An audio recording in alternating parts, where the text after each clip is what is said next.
10 سنين راجعين. اقرب الناس ليا حسيت انهم بيبعدوا عني. ولاد ابني كانوا يبقوا قاعدين جنبي كده ويقولوا لي في ريحه وحشه يا تيتا. جوزي بعد عني.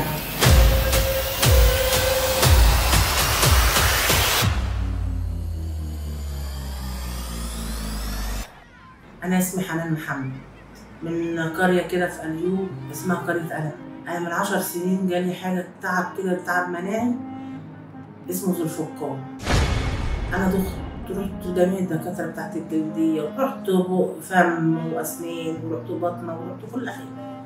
اول ما جالي فوق وبدا ينطر في جسمي وبدا في دماغي. كان كل جسمي مشوي كده كاني مدلوق عليا ميه في نار. كان جسمي بيقع، الصديد ماليني، كنتش بلبس هدوم، والله كنت بتلف بملاية. بقالي 10 سنين باخد في كورتيزونات وعلاجات ومفيش فايدة. كنت ابطل العلاج يرجع لي تاني يفور عليا واروح اتحجز. انا كنت بقعد في القصر العيني اكتر ما بقعد في بيتي. ممكن اقعد اسبوعين في بيتي واقعد شهرين في القصر العيني. انا تعبت وحالتي النفسية اتدمرت. انا كنت بتكسف من ولادي. انا كنت والله العظيم انا كنت يمكن جوزي يعني بعد عني.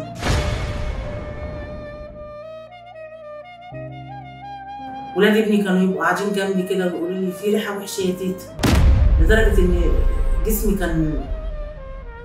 كنت الاول بخاف اشيل ابن ابني، بخاف لا يتعدي مني او كده. كنت على طول كل كام يوم احلق راسي من كتر الجروح اللي فيه. شعري كان بيطلع كان بيشوكني، جسمي كله كان بايظ.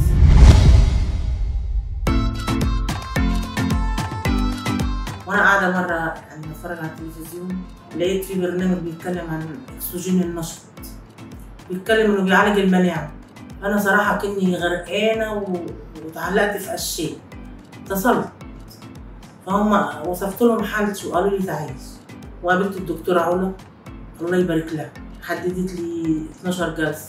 حالة مدام حنان دي حالة فقاعي مناعي. يعني ايه الفقاعي المناعي؟ يعني جهاز المناعة فيه خلل، بدل ما بيهاجم بره ابتدى يهاجم الروابط اللي ما بين خلايا الجلد وما بين الأنسجة الرخوة. مدام حنان كانت الفقاعيع منتشرة في راسها، كانت منتشرة في الجلد، كانت منتشرة في تجويف الفم. من ثالث جلسة راسها ما شاء الله كل التقرحات خفت، البكتيريا قضينا عليها الحمد لله. انا من تاني جلسه السكر نزل. انا كان السكر بيبقى عندي يوصل 400، كنت على طول راقده من الغيبوبه اللي انا فيها من السكر. قبل ما اخلص الجلسات كنت الحمد لله دماغي دي خفت، بدا جسمي يبلط، دماغي خفت وشعري طلع، وحتى الحاله النفسيه اللي انا كنت فيها كانت متدمره بقيت اضحك. كان عندي اكتئاب بقيت اضحك، وبقى حالتي رجعت تاني احسن من الاول.